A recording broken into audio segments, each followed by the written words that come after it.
Tucked up in the Sierra Nevadas, Keddie, California used to be a railroad stop. But by the early 1980s, it was mostly just cheap cabins, scattered families, and a bar that stayed open late. Still, it was the kind of place where people left their doors unlocked, and kids ran back and forth between neighbors' houses without thinking twice. Cabin 28 looked like the others. Small, worn down, nothing fancy. A single mom and 5 kids trying to make it work. But on the night of April 11th, 1981, that quiet routine shattered. By morning, 3 people were dead, a child was missing, and many of the questions left behind still haven't been answered. I'm Laura, I'm here with my best friend Marina, and this is Grim.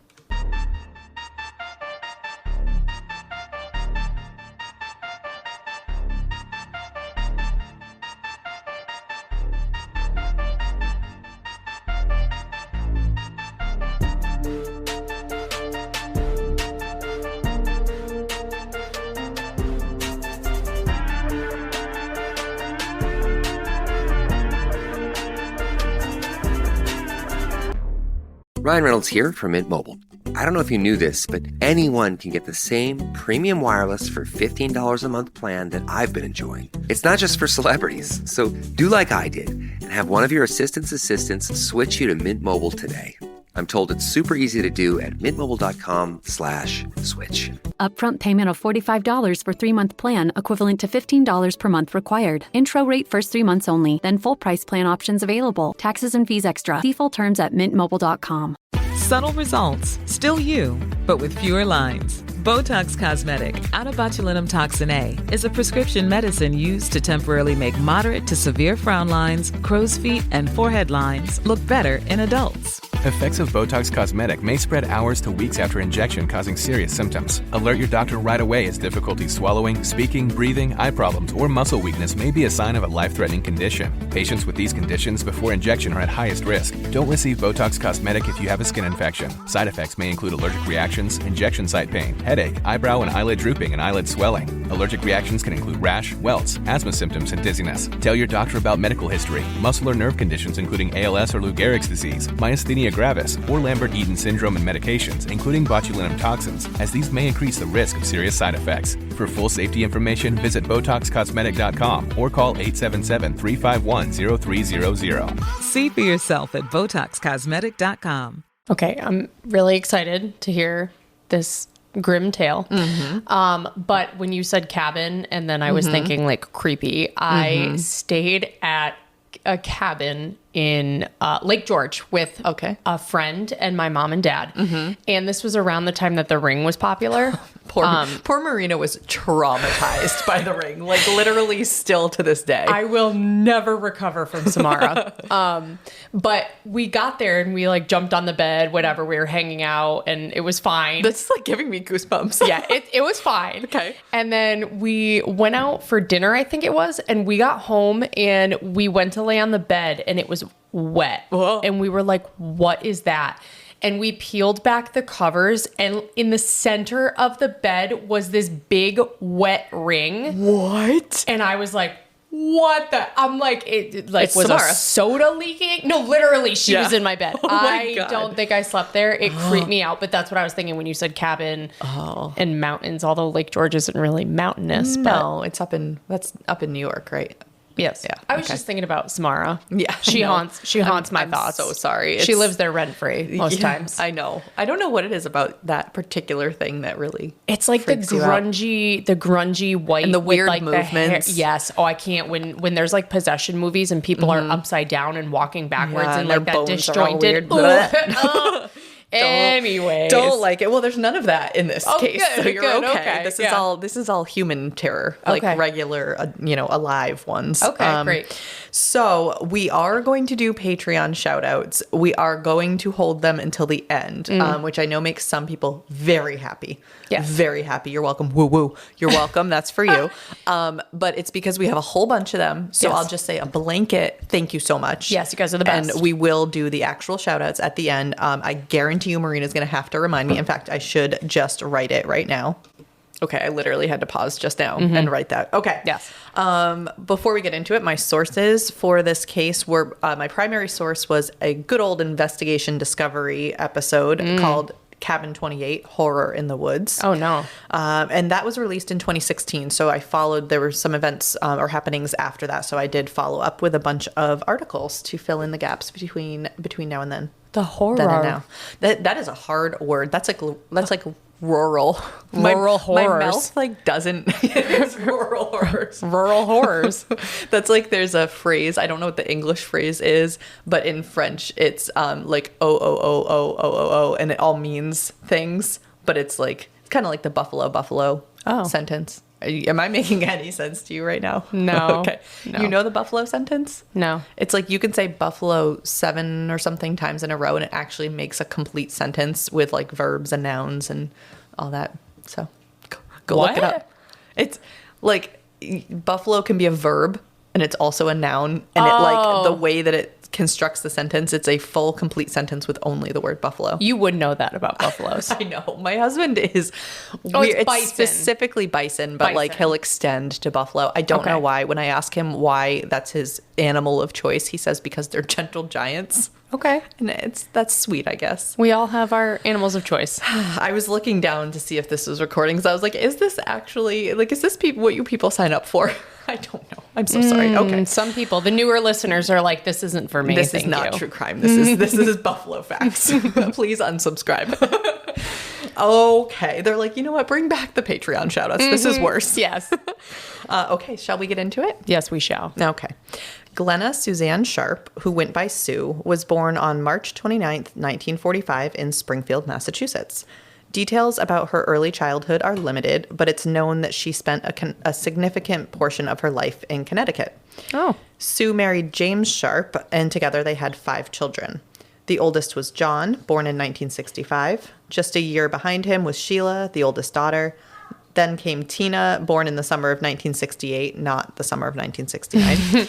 After Tina, there was Rick, born a couple of years later, and then the youngest of the group, little Greg. That's too many kids. It's a lot of kids. Mm-hmm. Sue was quiet, not the kind of person who went out much or drew attention to herself. Sheila was like her mother, steady and thoughtful, a good kid who helped out where she could. Johnny had a streak of mischief, the kind of teenager who could be a handful but had a good heart. Tina was sweet and gentle, almost ethereal in the way people remembered her. Rick tended to stay in the background, more reserved, and Greg had a little spark to him, feisty in the way that youngest siblings sometimes are. Together, they were a happy, easygoing bunch, not without their struggles, but still close. You might say, like, collectively, they lit up a room. As a unit. As a unit. Mm-hmm.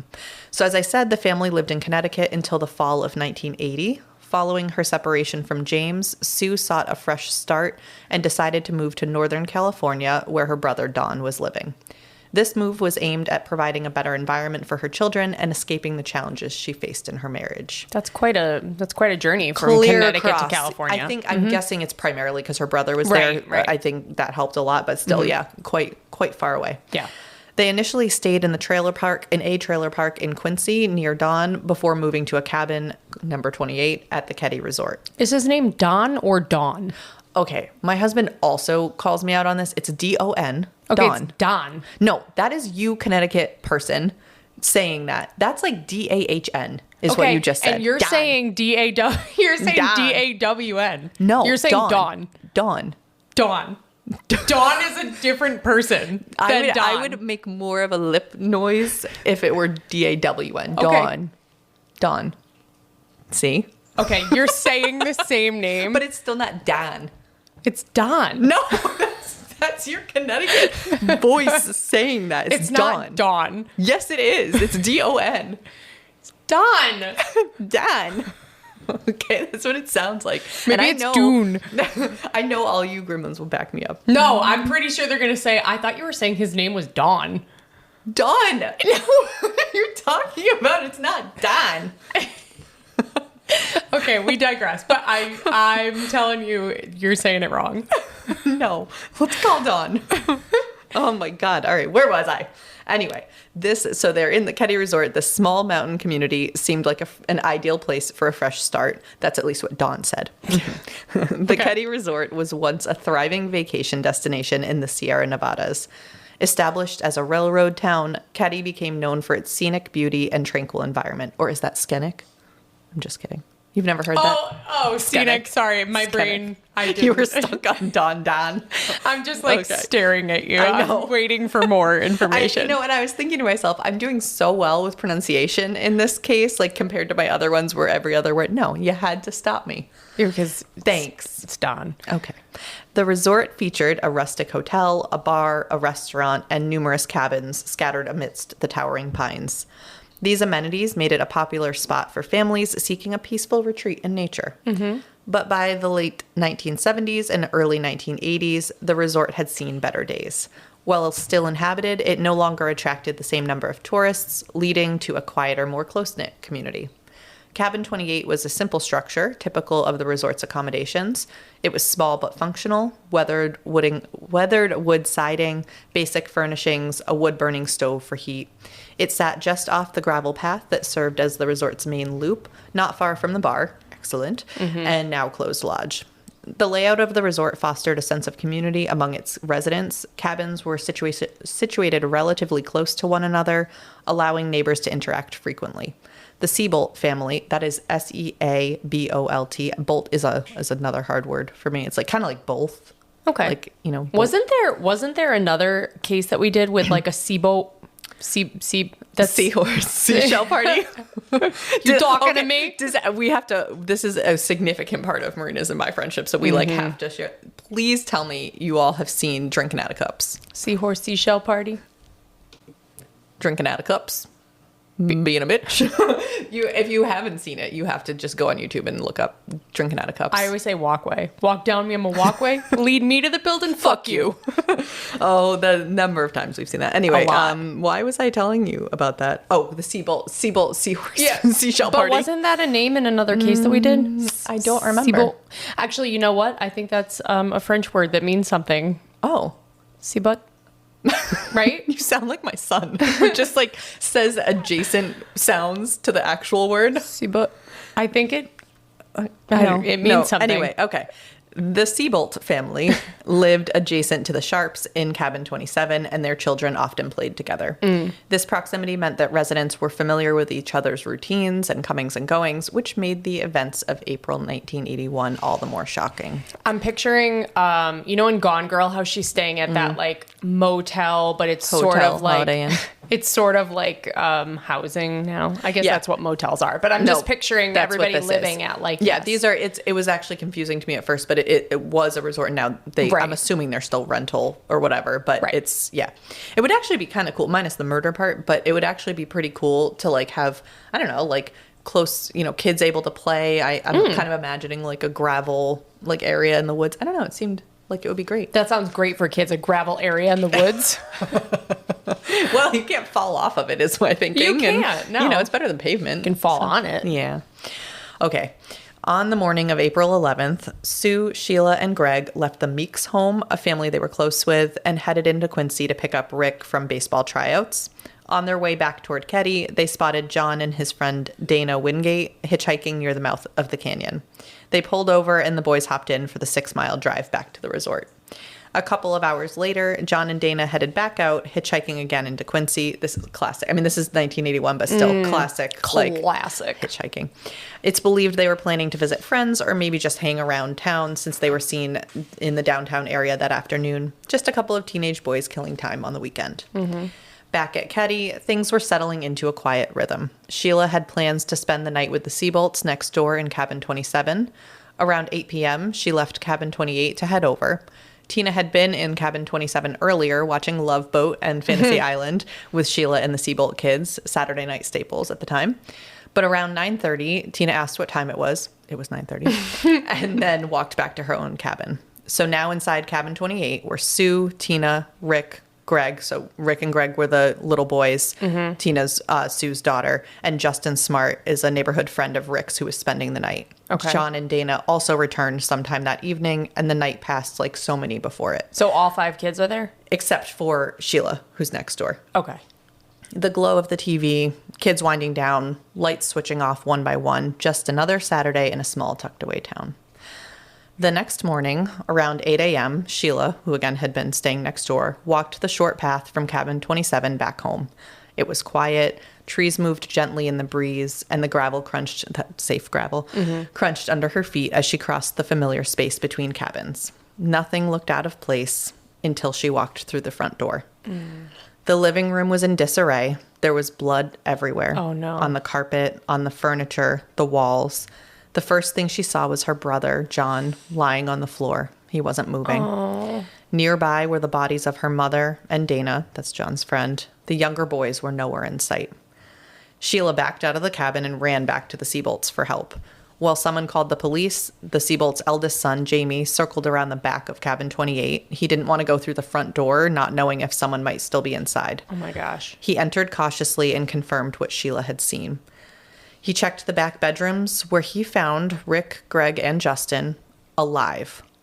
Oh. All three boys had apparently slept through the night, or at least stayed quiet. They were unharmed, lying in their sleeping bags, seemingly unaware of the horror that had unfolded just feet away. Oh my gosh. Jamie helped lift them out through a bedroom window, not wanting them to witness the carnage. Yeah. Don, Sue's brother, arrived as soon as he heard the news. He was the one who formally identified the bodies of John, Sue, and Dana. In the hours that followed, the scene around cabin 28 became increasingly chaotic. Before law enforcement had fully taken control, neighbors and friends had already come through the house. They were trying to comfort Sheila, trying to check on the boys, trying to just understand what had happened. Right. In the confusion, things were moved. People walked through the space without realizing what they were stepping over. That is a crime scene. Exactly. I mean, they obviously knew that it was a crime scene, but just looking back, it's probably the case that key evidence was lost or compromised before the investigation even began. Right. The Plumas County Sheriff's Office had responded quickly, but they were a small department with limited manpower and certainly limited experience with anything like this. So the Department of Justice was called in to help, but not everyone was on the same page. There were disagreements on how to handle evidence, how to conduct interviews, what to prioritize. Some witness statements were collected but never logged, and others were taken and then never followed up on. That's what you like to hear about an investigation. Yes, just lots chaos of the and crime anarchy. Yeah, exactly. The crime scene is jeopardized Trampled. and then confused. Yeah. Yep. Still, some things stood out right away. The living room told the story of a violent struggle. Furniture had been knocked over, belongings scattered, blood soaked deep into the carpet. All three victims, Sue, John, and Dana, had been bound with electrical cords and medical tape. They'd been stabbed and beaten, and the violence of the attack had been intense. One knife, taken from the Sharp family's own kitchen, had been bent nearly in half. A hammer had also been used, and investigators actually believe there may have been more than one hammer used, but they only found one hammer. Okay. Sue was found lying on her side near the couch. She'd been gagged with her own underwear and a blue bandana, both secured with tape. The coroner later confirmed that she had died from a combination of blunt force trauma and stabbing. Her throat had been cut so deeply that it damaged her larynx and nicked her spine, all the way through. John and Dana were found face up near the front of the room. Both had been stabbed and beaten severely, and Dana had also been strangled. So just really, really, really violent. And John Smart, so he was just staying there for the night? No, that is Justin, who you're thinking about. Oh, Justin was sleeping in the other room. He survived. So John is but Dana Sue's was son. just staying for the night. Yep. And but John was Sue's son. Dana was John's friend who was staying. Oh, that's the worst sleepover you've ever had. Yep. That's the longest sleepover. Oh no. The deep sleep. Oh no. Yeah, no. It was awful. Really really awful. Oh my gosh. Makes me sad. So obviously there were immediate questions. How did the killer or killers get in? The back door was open, but the front showed no signs of forced entry. Nothing had been taken. The bindings, the choice of weapons, the level of violence, all of it pointed to something deliberate and personal. Probably not just robbery. Yes, stabbing is pretty personal Yes. anyways. And all the tape, I don't know, just... So at first, the focus, of course, was on the brutality inside cabin 28, the overwhelming scene in the living room, the blood, all the damage. But as the initial shock began to settle, someone realized something was off. Tina wasn't there. 12-year-old Tina, who had come back home the night before after watching TV next door, was just gone. She wasn't in the back bedroom with the younger boys. Her body wasn't in the living room. She was missing. So flyers were printed with her picture. Local search teams canvassed the woods, back roads, and riverbanks around Keddie. The California Highway Patrol deployed helicopters and bloodhounds, were also brought in to track her scent, but nothing turned up. Tina had vanished, and the trail went cold almost immediately. And you said she was 12? Mm-hmm. One early theory focused on Sue's ex-husband, Jim Sharp. He had a history of sexual abuse toward the girls, hence the divorce. And that is, good job, Mom, for moving your kids clear across the country. Yep. Obviously, you could never predict anything like this would happen. And according to some sources, Tina had been his favorite. So they wondered maybe he killed everyone and kidnapped her. Investigators looked closely at Jim, even putting him under surveillance, but time passed with no sign of Tina and no evidence against Jim. And ultimately, they discovered that he had a solid alibi. He was nowhere near Keddie that night, and they had to rule him out. Was he was still living in Connecticut, right? I believe so. They didn't say, but he wasn't there. Okay.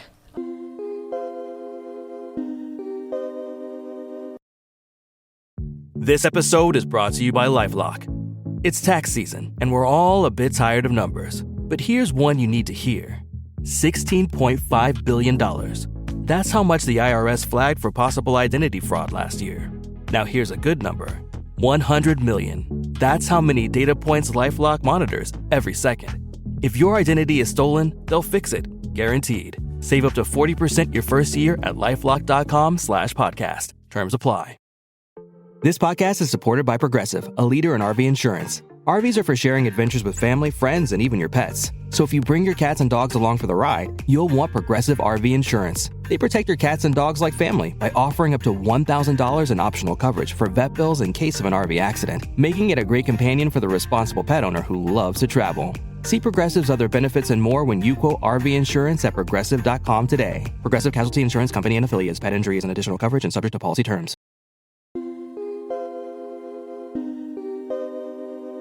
Investigators expanded their focus to others in Sue's life, but each hit a wall.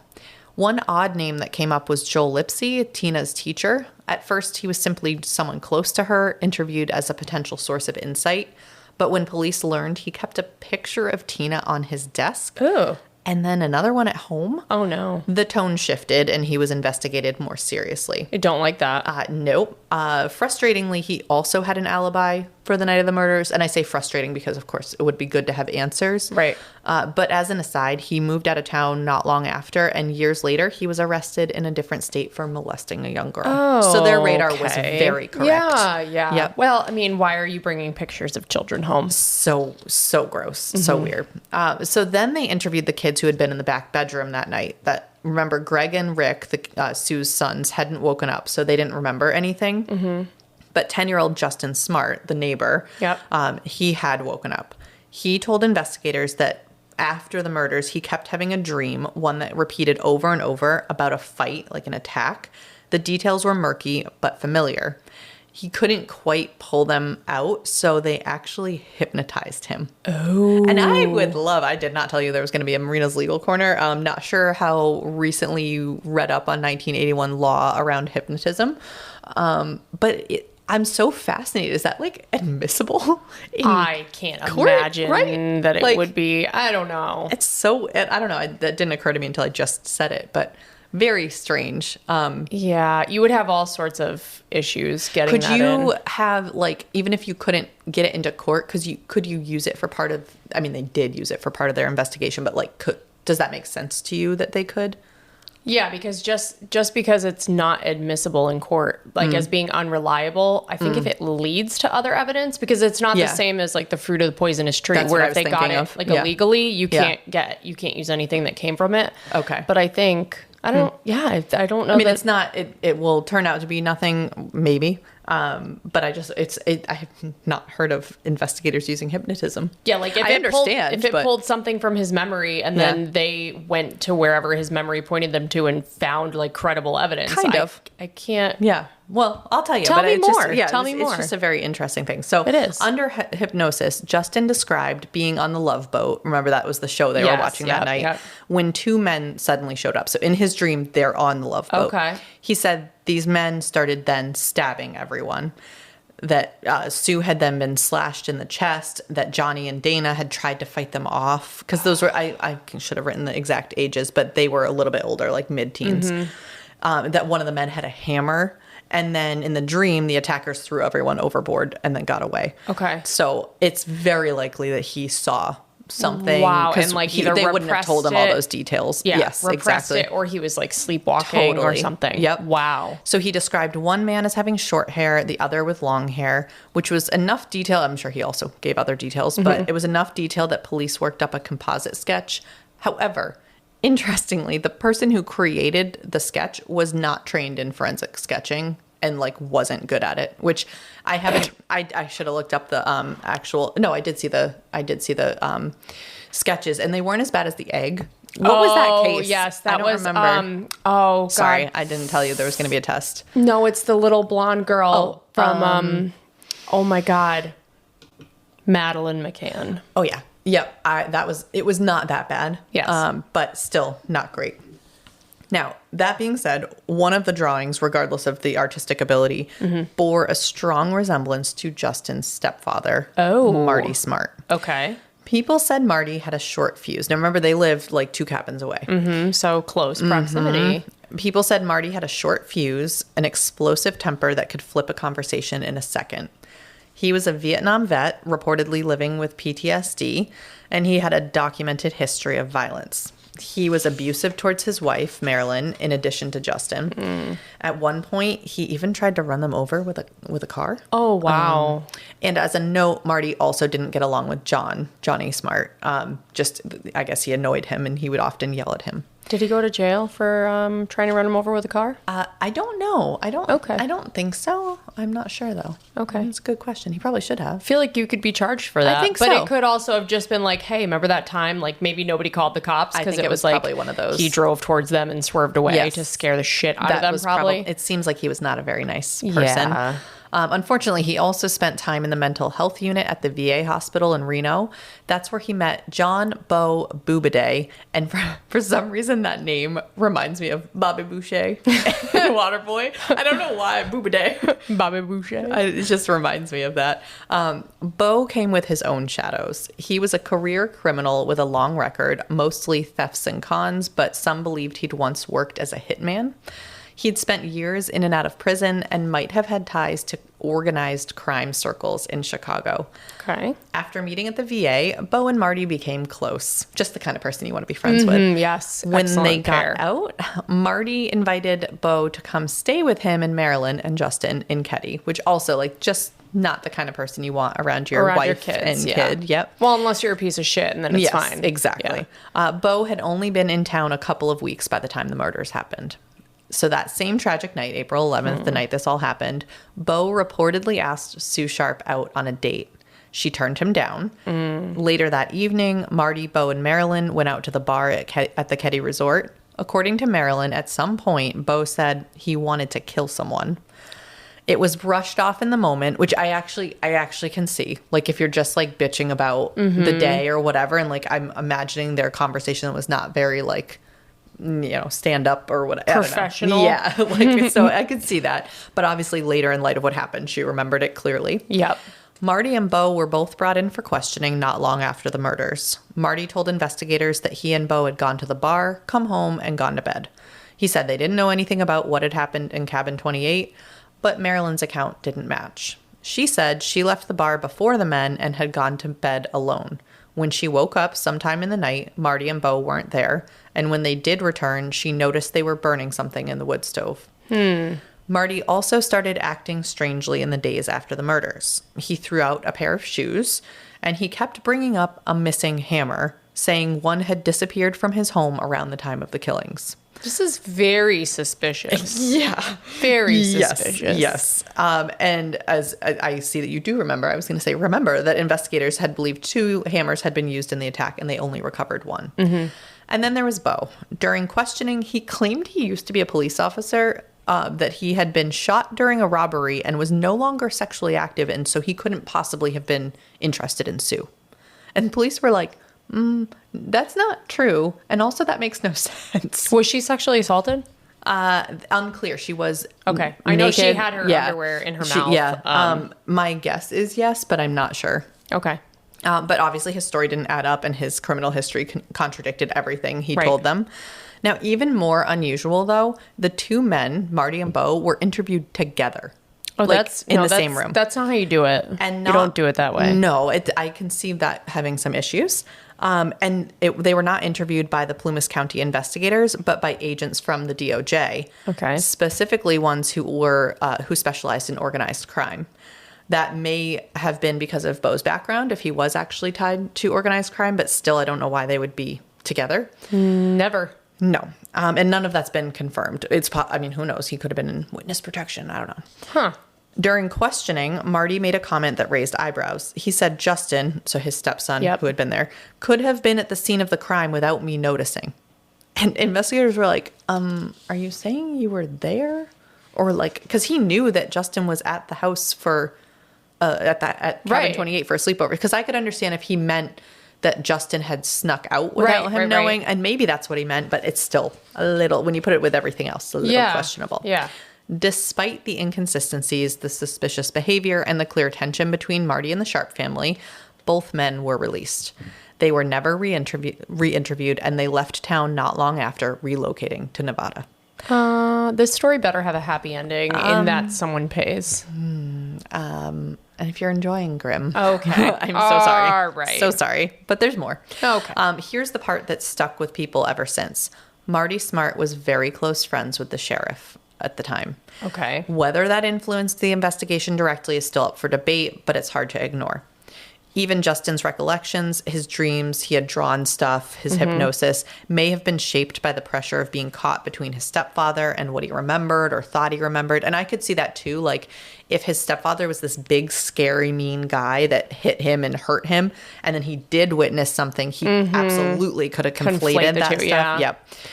And while police focused elsewhere, no one ever actually searched for the missing hammer. Okay.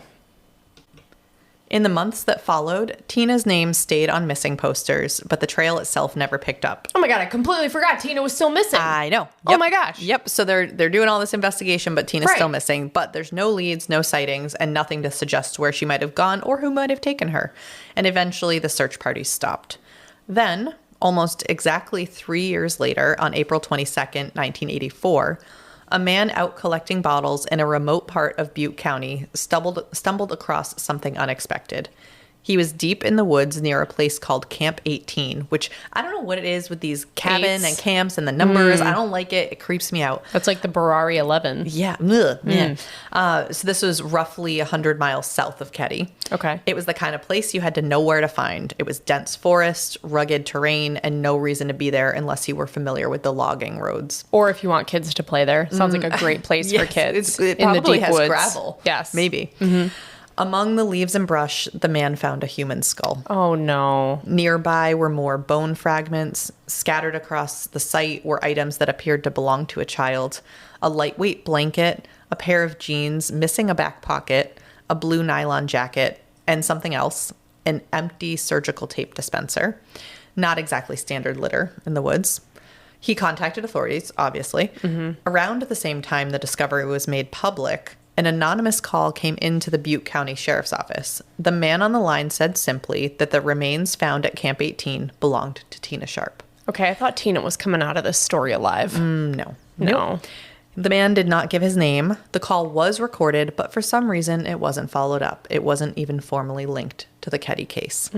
But he was right. Within days, dental records confirmed what many had feared. The remains were Tina's. The Plumas County Sheriff's Office was notified, but the site where Tina's remains were found didn't offer much else. The clothing and tape dispenser were collected, but there were no fingerprints, no DNA, and no obvious signs of how she died.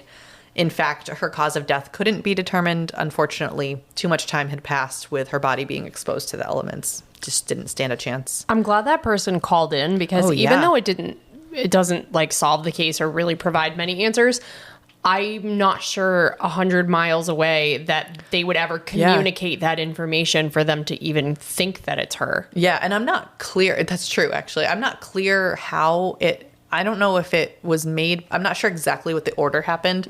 Like if it was made public and they were like, we're not sure if this is it, or like we think, I'm not sure. Yeah. Because they did have dental records, but I don't know. Maybe maybe they had that out in a missing, I mean, she was definitely a missing person.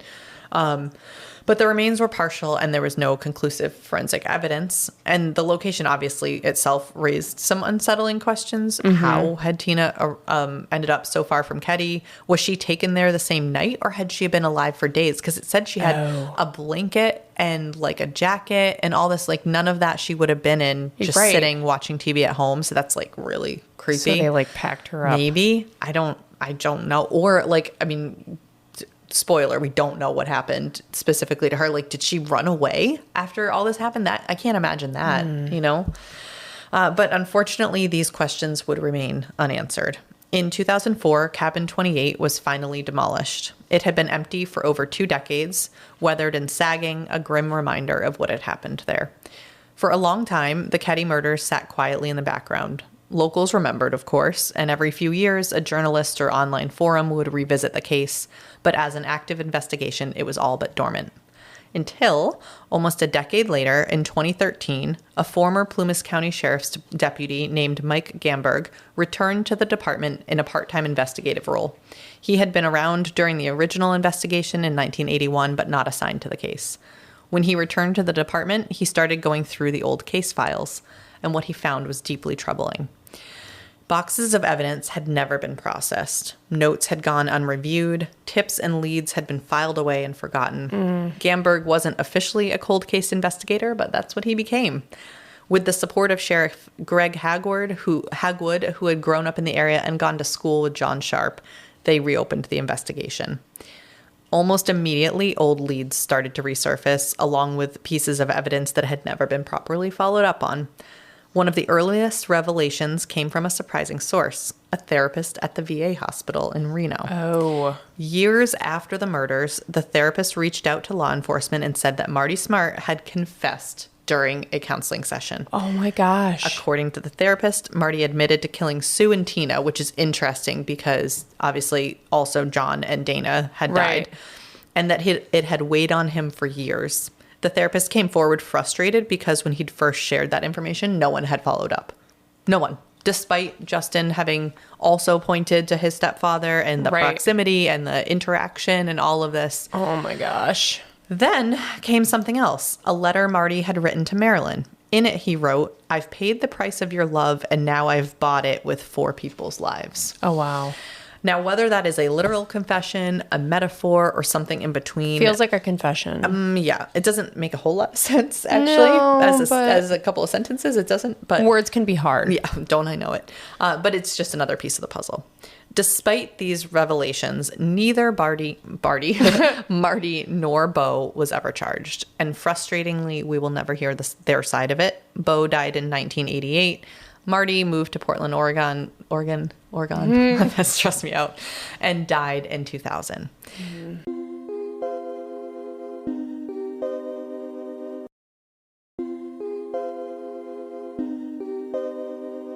Marilyn Smart later stated publicly that she believed both Marty and Bo were involved. Yes. She said she told investigators everything she knew at the time, but felt like no one took her seriously. Oh. So it certainly seems like Marty and Bo were involved in some way, but that is not the end of the story. Okay. In 2016, forensic analysts re-examined materials from the original crime scene, including the medical tape used to bind the victims. From that tape, they recovered a partial DNA profile. It didn't match anyone in the Sharp family, and it didn't obviously match the investigators. According to law enforcement, it matched a living suspect. Oh. Someone who had been associated with the case early on. Around this time, Mike Gamberg also made another discovery. He found the original recording of the anonymous phone call placed in 1984, the one where someone claimed that the remains that were found were Tina's. Yep. The call had, as I said, never been logged as a part of the Keddie investigation, and it had just been sitting in a file. When investigators traced the call, it led back to a man who had been interviewed in the original case, who investigators say is also still alive. Whoa. And the timing, of course, is significant because in 1984, both Marty and Bo were gone from the area. And then they're saying that these men, whoever this is alive. So it's not Marty and Bo. Wow. And it's not confirmed or denied that it's the same person as the DNA that they found. They didn't say whether it was or not, but investigators say up to 6 people might have been involved. Whoa. So it still leaves it open that Marty and Bo were involved. We just don't know. So have they charged anybody or? Nope. So the same year, a hammer was found in a pond not far from Keddie, and it matched the description of the one that Marty had claimed went missing right before the murders. Now, obviously, the location is a little bit suspicious. Right. The hammer was collected and submitted for forensic testing, but whether or not it was the weapon used that night has never been confirmed. It did, of course, add a little more weight to the idea that Marty was involved. Yeah. Since reopening the case, Gamberg has been vocal in saying the original investigation was compromised and that people in law enforcement may have deliberately steered it away from certain suspects. It sounds like they could have solved it. I'm just thinking how crazy that decades later they can pull all this information out of like cold files. And imagine had they followed through with all this stuff and collected everything at the time. And in fact, one of the DOJ agents assigned to the case in 1981 reportedly told another officer, "We know who did it, but we don't have enough to make an arrest." Which does happen. That's like not a sketchy statement in the first place.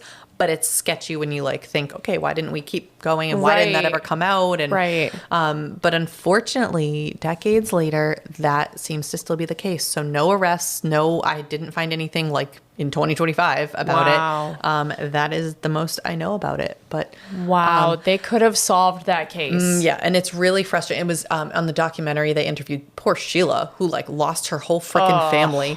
I mean, she didn't lose. Rick and Greg were okay, and probably arguably did the best out of anyone because they didn't see anything happen. They just, besides losing their whole family. That would be me to sleep through like a horrific murder in the other room. Like I would be in cabin 2 and I would hear it. Oh no. I'm like, did a door shut? They told me they'd be like, wait till you have kids. You're going to sleep. So, you're just going to hear every little thing. No. Must be nice. I take a nice coma. It's a nice coma. That's a Dane Cook, right? Yes. Yeah. Okay. Good job, Laura. Yeah. But yeah, really frustrating. I mean, I think for sure Marty and Bo were involved. Yeah. Bo is so sketchy and Marty seemed so like hair trigger and had that involvement. Already didn't like John. I think he was mad at Sue. They probably talked about it the whole time at the bar and came back and were like, I'm going to go rape her. Like, and the timing of it it's so sketchy. Yeah. And then I think John and Dana were old enough that I think they probably did their very best to protect their mother, John's mother. Yeah. And who knows, like they knew their brothers and friend were in the other room. And then I don't know what happened to Tina. I don't want to think about what happened to her. Yeah. But obviously something happened that she was brought all the way 100 miles away. I know. But yeah, I don't want to think about that either. The organized crime thing is very interesting to me because like, it's interesting that they would have called the DOJ. Like, is that normally what would have happened in like if you have a small department that's just like needs more manpower or help investigating, is the DOJ who you call? No, I didn't think so. You normally call like the state police. Okay, that's what I thought. So that already seemed weird to me. Yeah. And then the fact that they were specialized in organized crime and we think that Bo had ties maybe or like was loosely involved. I wonder, know. Maybe you were onto something. Maybe he is some sort of like undercover or like you said, like WITSEC, like maybe they got him out of organized crime or so that's why they that is the kind of place witness protection goes, at least according to The Sopranos. But and what's that other The Wire? No, the one with Jason Bateman. where they're Not. I want to say 24, but that's just on my mind. I can't. It's really hard to think of words and names and titles. I know. It makes for a really interesting podcast. It does. It does. With people screaming the names at us. That show that I'm talking about is a really good show. Okay. So good. Okay, yeah. They're not in witness protection, but they're in a place where you would send people for witness protection. If only Jason Bateman were only in one thing, that would make things a lot easier. I know. Why call Bateman when you can get Batman? I love those commercials. They're so funny. Anyway, so Patreon shout-outs. Patreon shout-outs. I hope that you have stuck around, especially if you are getting a shout-out. Oh, woo woo. Okay, are we ready? Are we ready for the woo woos? Okay. Nicola W. Nicola W. We love you. Woo woo. Nicola woo woo. Nick. Yeah. Okay, we love you. The Marx Brothers. The Marx Brothers. MARKS. Just I know. I feel like we need that clarification. Is that a band? Yeah. No. Is it? I don't know. Okay. Well, woo woo. We love you. Woo woo. We love you so much. We Marx love Brothers. Jesse B. Jesse B. Woo Jesse. woo. We love you, Jesse. so much. Thank you, Jesse. You. Tiffany SF. Tiffany. Like Tiffany. Tiffany. We love you. Tiffany FS. SF. No. Tiffany SF. Tiffany SF. We love you We so love much. you. I want to say Tiffany AF. You are Tiffany AF. My brain couldn't compute. I said Tissify, and then I said Tiffany FS. We love you so Tiffany. much. Thank you so much. Leslie B. Leslie B. We love you, Leslie. We love you so much. Thank you. Tony. Tony! Tony, we love you. I was going to say, speaking of The Sopranos, is there a Tony in The Sopranos? There must be. That is Tony Soprano. Oh my God. Yeah. Except that now I'm paranoid. I have to double check. Is this Tori or Tony? Hang on. Okay, just kidding. It's Tori. Tori! Woo-woo. Tony, Just like you owe us. You owe us some money, Tony. I'm gonna find you. You better go into witness protection, but you owe us. That was a free shout out. Is it Tori Sopranos? Woo-woo! We love you so much. Tori, Thank you, we Tori. love you. I love you. I'm sorry, I can't read my writing. Caitlin P. Caitlin P. We love you, Caitlin. Thank you, so Caitlin. much. We love you. Karen T. Karen T. Woo-woo. We love you so much. We love you. The whistle go boo-boo. Chet Pie. Yes. Chet Pie. Chet Pie. Are you related to Apple? Oh. Or Cherry? I'm actually verifying your writing with my own list. That's so helpful. woo-woo, Chet Pie, Yes. we love you so much. We love you. Jade. Jade, we love you so much. Jade. You're beautiful. You are white. I mean, you are. The color. Oh, okay. I was like, why a special shout Spiritual out? We're giving and free shout outs. beautiful. Tony gets a shout out. Jade gets a compliment. We The hell love you is so this? much, Jade. We love you, Jade. Now, I know you wrote this all as one name, but I believe based on the message in Patreon. Okay. It's Chris K. Oz, as in Like Australia. Okay. Australia, mate. Chris. That was like weird British. Which arguably could be Chris called Chaos, we love you so much. You sound like you're dying. Actually, I think I am. Okay, Chris, we love you. We love you. We love so you, and we did much. see your message on your case suggestions. I'm really bad at responding to the Patreon ones. They just hide it. It's in a really not in a intuitive place. I bad don't like spot. it. It really So is. I saw it. I will get to it. EMD. We love you so much. We love you. Thank you. Thank you. Nick Q. Nick Woo, Q. woo. Nick Q, we love you. Not to be confused with Nick Q. Yeah, I know. Nick Do you help? I don't know. Do you help people? Do you take care of people? We appreciate that. Nick Q. It reminds me of like John Q. It was a great movie. What about Susie? Susie Q. We love you so much, We love Nick Q. you. Thank you. Woo, Woo, woo. Chrissy W. Chrissy W. Chrissy W. We love you. We love you Thank so you, much. Chrissy. Thank you. Jessica A. Jessica Thank you, Jessica. A. We love you. Love you so much. Carly. Carly. Woo, Carly, we woo. love you, We Carly. love you so much. This one's fun. Oh yeah, and my name is Seven. Is By that the how way. you're supposed to say it? Is there a by the way in there? Yes. Oh shit, I didn't You write didn't that. scroll I over. did. I'm sorry. I didn't finish. Did you do BT dubs? No, it was really long. Oh yeah, and my name is Seven, by the way. We love you so much. Woo, woo, woo. Okay. Alyssa W. Nope, Alyssa L. Sorry. Alyssa L. We love you so much. This is why Alyssa we W. can't You wait. owe us too.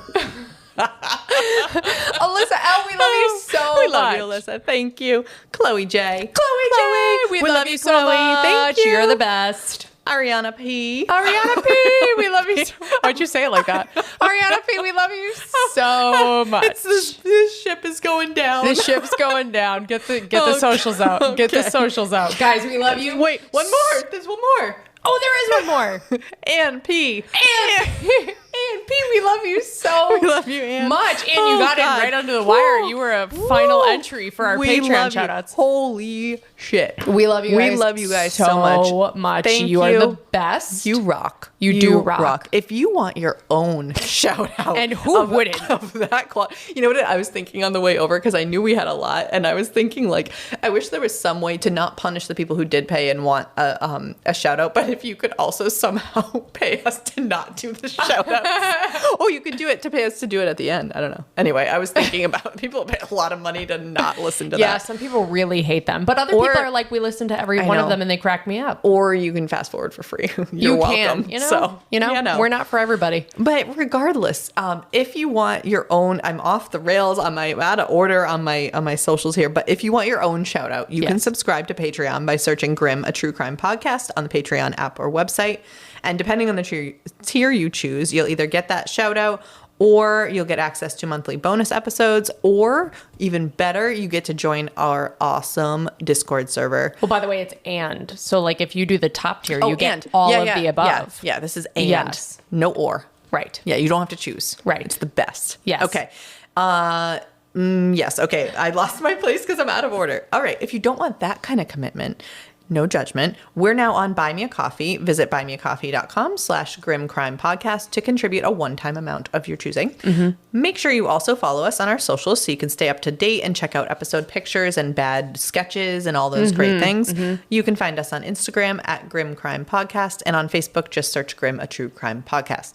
If you have a case suggestion, probably not the Patreon message, because it's just really terrible UI. It's a terrible UI. Send us an email instead, or message us on Instagram or Discord if you're there. Yep. Wherever you do listen. Oh, if you want to know where to email us, by the way, it's grimcrimepodcast@gmail.com. That's a great piece of information. It's good to information. Give people. Yeah. Yep. Wherever you do listen, please rate us. Maybe not after this episode, but please rate us, or even better, leave a written review. Thanks for being here. Listen, learn, and stay alive until next time, because the future is grim.